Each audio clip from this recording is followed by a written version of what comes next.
우리가 소싱을 할 때 기본적으로 인지해야 되는 것이 중국에 있는 모든 제품이 한국에 다 들어와 있는 거는 아니라는 거예요. 제가 오늘은 정전기 방지 팔찌를 갖고 와봤습니다. 겨울 되면 검색 수가 22,980회. 엄청 높죠. 이 중에서 우리가 일부의 고객만 손님으로 끌어들여도 정말 높은 마진을 얻을 수가 있습니다. 자, 이 이유를 한번 설명드릴게요. 정전기 방지 팔찌를 보시면 금액이 6만 원대도 있지만 9천 원대, 13,000원 이렇게 형성되어 있습니다. 우리가 이 팔찌를 사는 데 있어서 가장 중요한 것은 성능이 얼만큼 있는가가 중요하거든요. 성능이 중요한 제품인데 내가 1,000원짜리를 사면 신뢰가 갑니까? 하나도 안 가요. 하나도. 그런데 저도 이제 게르마늄 팔찌를 갖다가 가져온 적이 있었는데 정전기 방지 팔찌의 효과 이런 걸 떠나서 일단 단가가 굉장히 싸요. 이 제품들은. 근데 손님들 입장에서는 기대하는 효과가 있기 때문에 내가 얼마에 때우든지 간에 가격이 약간의 있는 제품을 원한다는 거죠. 물론 저렴한 제품도 팔리기는 합니다. 그렇지만 가격대가 있는 제품에 사람들이 기대 지수가 더 높다라는 거예요. 자, 이 팔찌가 보시면 과연 얼마 할까요? 이게 왜 12,500원이나? 글쎄요. 이거 보이시죠? 540원짜리인데 그냥 12,500원에 팔고 싶어서 파는 거예요. 굳이 이유가 없습니다. 그렇게 손님들 입장에서는 효과가 있을 거라고 생각하기 때문에 이거는 뭐 다른 분 거니까 저는 이제 그냥 넘기고, 자, 이거는 제가 예전에 판매했던 제품입니다. 정전기 방지 팔찌라고 해서 제가 이제 상세 페이지도 썸네일도 전부 다 제가 다 작업을 한 겁니다. 자, 이 제품을 저는 바로 중국에서 사입을 해왔어요. 소량 사입을 해왔고 이 제품도 저는 이제 1,000원 안 되는 금액으로 가져왔었는데 왜 가지고 왔냐? 비슷하게 실리콘 정전기 방지 팔찌는 있었지만 이 디자인이 없었기 때문에 내 제품이 유일하다. 대한민국에서 유일한 제품이에요. 이런 제품 정말 많습니다. 자, 처음부터 이렇게 썸네일에 움짤 넣어놨죠.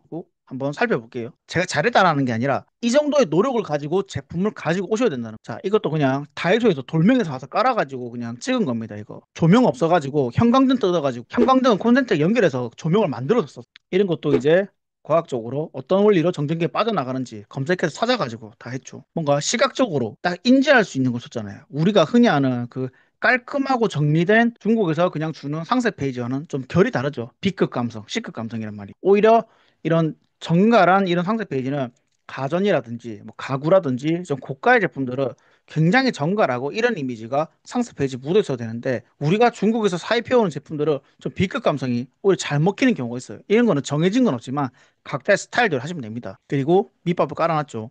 100% 차단되는 건 아니다. 그래서 이렇게 늘어난다. 손목 조절되고 방수도 된다. 이렇게 해상도를 좀 높이 해놨습니다. 사진에 공을 많이 들였죠. 왜? 나는 이 제품이 성능을 기대하고 온 사람들에게 디자인적 요소를 같이 팔아야겠다라고 해서 저는 그런 전략 썼던 거예요. 그렇게 해서 어떻게 돼 있다까지 어떤 소재인지 중국 OEM 해놨고 이거를 갖다가 지금도 대한민국에는 없습니다. 저는 지금 팔고 있지 않고 팔고 있지 않는 이유는 저는 저런 식의 소싱이 저한테 맞지 않아서 겨울철만 판매하는 것도 맞지도 않고 전 시즌 제품에 대한 이 사계절 사이클을 채우는 판매 방법도 있거든요. 그런 것도 다 공부해보고 시도해봤는데 저는 1년 내내 팔 수 있는 제품은 저한테 맞지 뭔가 제 눈앞에 재고가 쌓여 있는 거는 성격이 그걸 버틸 수가 없더라고요. 그래서 저는 재고 없이 운영하는 거를 첫 번째 제 원칙으로 삼고 있어요. 지금도 보시면 460원, 1060원. 이거는 이제 1688을 바로 볼 수 있는 아이템 스카우트예요. 이렇게 아직도 여전히 판매가 되고 있습니다. 그리고 이거는 이제 알리익스프레스에서는 얼마에 파나? 지금 금액을 보면 1,300원씩 팔고 있죠.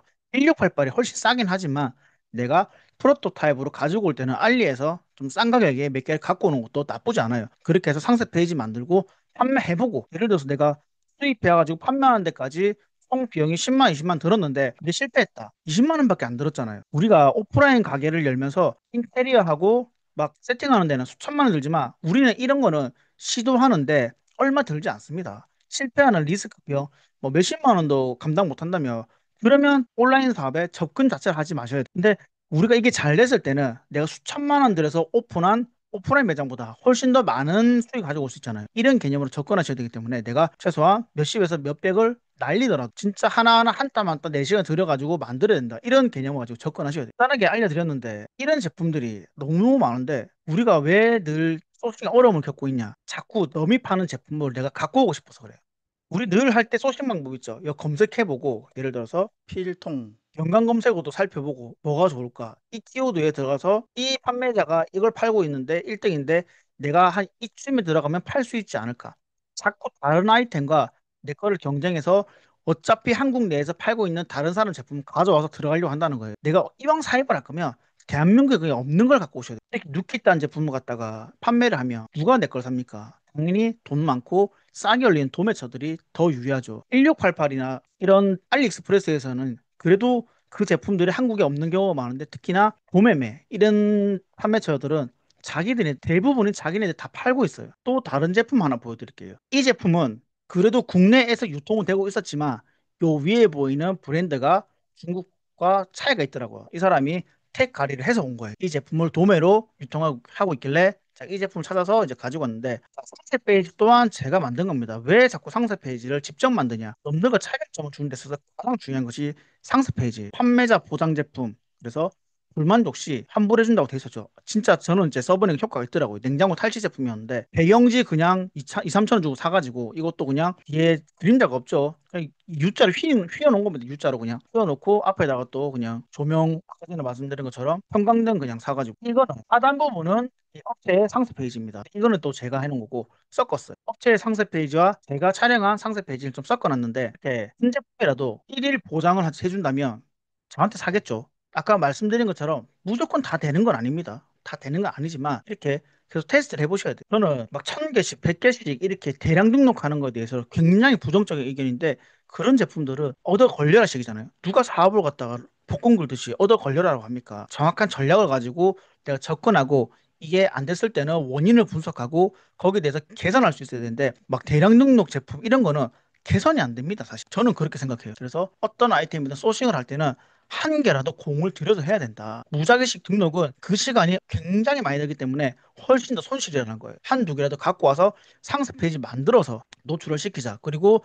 지금은 스레드라는 좋은 플랫폼이 있기 때문에, 그리고 유튜브 릴스라든지 쇼츠라든지 이런 짧은 쇼폼도 내가 영상 그냥 간단하게 만들어서 올려보시는 거예요, 계속. 저도 지금 이제 그런 걸 시도하는 중이지만, 지금부터의 온라인 시장은 누군가와 경쟁을 해서는 여러분들이 수억 원, 수십억 원을 들고 사업하는 게 아니라면 절대 못 이깁니다. 내 제품을 누군가와 경쟁하지 않고 내가 행동하는 퍼포먼스에 따라서 매출이 나는 구조를 만드셔야 된다는 거예요. 가만히 앉아가지고 상품만 등록하고 입 다물고 가만히 있는 경우에 매출이 일어난 것은 돈 많은 사람들이 싸게 갖고 와서 광고를 돌리는 경우에 그게 가능하다는 거. 쿠팡에서 한번 보여드릴게요. 쿠팡에 보시면 예를 들어서 이것도 한번 검색해보고, 자, 이 제품을 내가 가지고 왔는데 6기를 따야 되거든요. 로켓 제품은. 이거를 똑같이 가져와가지고 내가 무슨 수로 팔 수 있을까요? 이런 제품들이 아이템 위너에 묶여버리고 로켓으로 판매하는 사람들이 이렇게 많은데, 나는 이거를 이길 수 있는 방법이 뭘까? 이거 고민을 해보셔야 돼요. 그랬을 때는 무조건 다른 제품이 돼야겠죠. 같은 제품으로서는 승산이 없다라는 거. 오늘 이제 도매처 목록을 갖다가 제가 같이 첨부해 드릴 테니까 이 도매처 목록을 보시고, 저는 최신화된 목록도 아니고 제가 예전에 쓰는 목록들이에요. 왜냐면 저는 지금은 아예 사입을 하지 않는 구조로 사업을 하고 있거든요. 아이템이 없는 분들을 위해서 도매처 목록은 제가 제공해 드릴 테니까 그거 한번 보시고, 국내에서도 검색했는데 잘 안 나오는 제품들이 있는가 한번 살펴보시면 좋을 거예요. 그리고 되도록이면 소액이라도 적은 양이라도 사입을 해서 오시는 걸 저는 추천드립니다. 어차피 무작위식 소싱 하실 거라면 전략을 가지고 접근하셔야 된다고 다시 한번 말씀. 제가 강의 영상을 짧게 짧게 찍는 이유가, 굉장히 기술적인 방법들은 다른 유튜버에도 정말 많거든요. 그분들이 설명이 훨씬 뛰어납니다. 근데 저는 이제 그런 걸 넘어서서 우리가 이런 SEO를 파괴하면서까지 팔 수 있는 방법에 대해서 이야기를 해드리는 거기 때문에, 저는 이럴 때는 저렇게 하고 저럴 때는 이렇게 해야 된다, 이렇게 뭐 기술적인 부분을 언급하는 것을 앞으로도 좀 지양하고, 예, 근본적으로 어떻게 판매를 하고 어떤 시선으로 다가가야 하나, 그런 거에 대해서 말씀을 드릴 예정입니다. 오늘 강의 여기까지 하겠습니다.